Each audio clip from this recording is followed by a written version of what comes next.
Hey, what's up yung mga kalods? Isang mapagpalang araw po sa ating lahat. Saan man po tayong sulok ng mundo ngayon. Ayan, dito na naman po ako. Another video, another vlog mga kalods. So, andito ako sa Al-Asfa, part ng Baniamor mga kalods. Andito ako. So, inaantay ko yung plumber mga kalods. Inaantay ko yung plumber. So, yung tinatawag nilang plumber is sabak. Ang electrician kasi, sa bagay, nabanggit ko na yun noon mga kalods,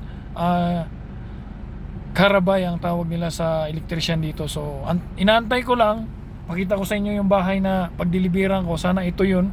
So tignan nyo mga kalods ha. Ito yung mga kalods ha. Yan yung nasa taas.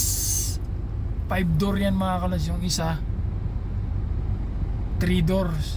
Yung isa 5. So inaantay ko lang yung plumber mga kalods na darating. So antayin natin mga kalods ha. So ayan mga kalods, antayin lang natin yung plumber. So yung view, pakita ko sa inyo yung view dito sa pinagparkingan ko. Ayan mga kalods, so yung ayan. Ito yung view dito mga kalods. Ayan. Ayan siya. O, diba? So wait lang natin yung plumber mga kalods ha. So ayan mga kalods, andyan na yung plumber oh. Ayun yung sasakyan niya.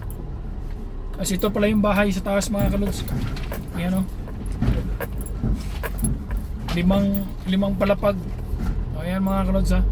5 palapag yan. Ayan yung plumber oh. Ayan, nauna yung plumber mga kalods.